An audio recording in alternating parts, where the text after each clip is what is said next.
Hey, so today I wanted to talk about another one of my side projects, a little startup, if you will.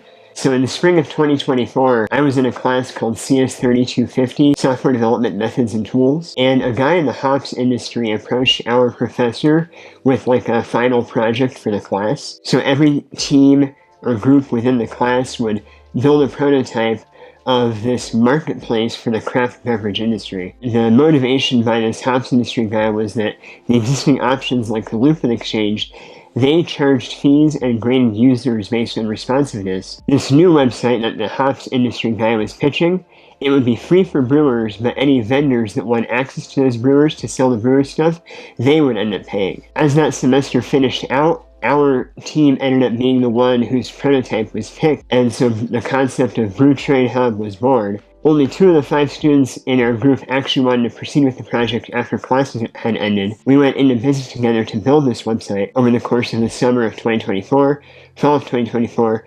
In May 2025, we had an official launch at the Craft Brewers Conference in Indianapolis. We had an actual booth there that the hops industry guy was staffing. So here's sort of what I built with the other student. It's a full-stack, multi-vendor marketplace. Users are able to sign up, they're able to post listings, they're able to message each other, and then they're able to close out those listings. And it also has functionality where other users can opt in to be advertisers, and then we can sell banner advertisement space to them. Brew Trade Hub has a whole slew of categories, anything from hops to equipment to packaging, kombucha stuff, distillation stuff, really anything in the craft beverage industry. We built this using a Python Django backend with a Bootstrap front end. We tried to keep JavaScript as minimal as possible, that way we wouldn't have to maintain a whole separate repository or code base for the front end. Really, JavaScript was limited to the messaging feature and pulling for new messages from the back end, but really it was like a Web 2.0, very much a form-based and template-based website. For our database, we used Postgres, and for file storage, we had like an S3 compatible, and that was all done on Supabase because they had a pretty decent free tier. Over the course of this project, I'd say I gained a very deep understanding of Django ORM and models and database migrations and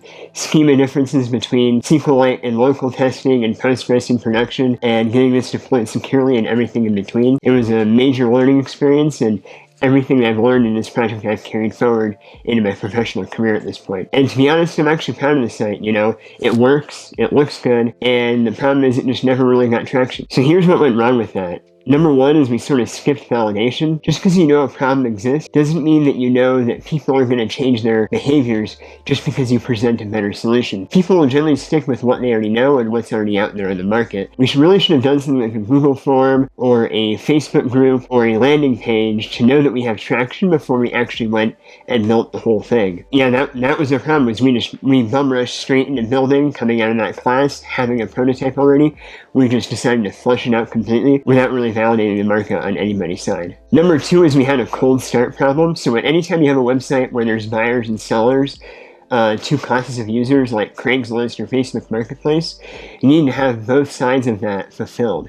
There need to be people that are looking for goods, and there need to be sellers, people that are willing to sell goods on the platform, and they all have to be there at the same time for this to work. So we didn't really have an appropriate way of seeding it. We had the hops industry guy putting some of his listings on there, but we didn't really have enough committed users to use it from day one, where it would really gain traction organically at the rate that we needed it to gain traction. And the funny story about this is later that summer 2025, I actually went to like a beer festival here in town, and I would go and I would taste the beer, and then I would pitch Brew Trade Hub to all these individual brewers. Didn't really get much positive response from that. I think I got one guy, and that ended up only being like a one-time deal with the hops industry guy, not really a long-term Brew Trade Hub user.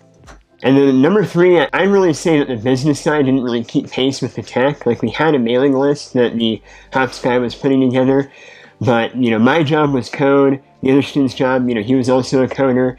And we had an agreement in writing as far as what we would deliver, the 2 of us coders, our delivery, our timeline, as well as what the hops guy would provide in terms of marketing and like his deliverables, his accountability. We really didn't have that all planned out from the get-go. And that's definitely something I would change, would be to have accountability in place ahead of time. And then number 4, I'd say niche marketplaces are absolutely brutal in terms of trying to get traction. So it's a smaller industry, everybody already knows each other, and individual craft breweries, it's a niche within a niche. And again, this goes back to the very beginning, is that just because you provide a solution doesn't mean you're going to change the behavior of a tight-knit industry. So here's what I would do differently. So first off, I would validate first. I would want to find like 50 users mixed between the buying and the selling side that would pledge like, hey, if this existed tomorrow, I would use this product tomorrow. And they would make that commitment ahead of time before I even started building. And then this next one actually hurts the front-end developer within me, the perfectionist within me, but you really just want to start ugly. So what I mean by that is doing like a spreadsheet or a Facebook group or something basic, even like a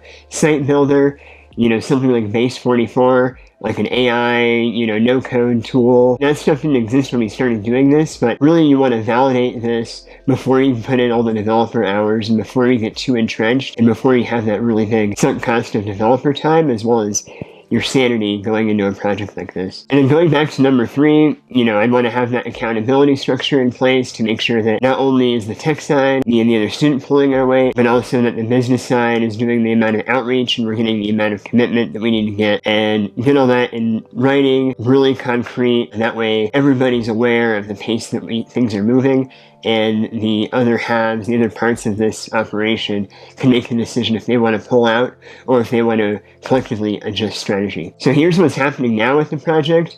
I'm currently working on rebuilding the entire site in WordPress. So rather than doing a Python Django backend, I'm rebuilding it as a WordPress plugin. And you can make WordPress do just about anything. In WordPress, everything's a post, and it always has been. You just do a bunch of custom post types for the listings, post types for what's featured, and post types for the direct messages. And you can basically make everything work out of the WordPress database if you jank it enough. Maybe it's not ideal, but plenty of sites have been built this way, and this will enable the business side, the Hops guy, to buy like a WordPress host, install the plugin for the site, and then be able to manage it and take over while the two of us, the two students, we go on and move on to other things in our lives. So yeah, the current goal is just to hand things off and allow the business side to be able to make changes without a developer in the mix. And that's always what I've done. I always try to finish things right. I don't want to leave it half finished, and I most certainly don't want to leave it in a state where the hops industry guy is questioning his decision to go into business with the two of us. So really, in summary, the code is the easy part. The hard part is making something that people actually want to use. The silver lining with this project is that the other student that I was building this with, he was actually the connection that got me my current software developer job out of college. So it's projects like these where even if the project itself didn't have an immediate payoff for you, the experience and the connections that you make along the way, that might be the thing of value. And that was the case for me with this project. You might be a computer science major, you might be good with computers, you might be a software dev, you might be a young guy like myself into coding, and family member, friend, somebody, stranger approaches you with a business idea or an app idea, you want to make sure you're asking the hard questions. Is this actually going to take off, or are you sinking your time into something that's not going to work out? And if you get vague answers to those questions, you're probably going to end up with an empty marketplace. Thank you for watching this video. I appreciate you staying till the end. I know this isn't normally something that I would post, but there might be some good insights here nonetheless. Thanks again for watching. Take care, and I'll see you in the next one.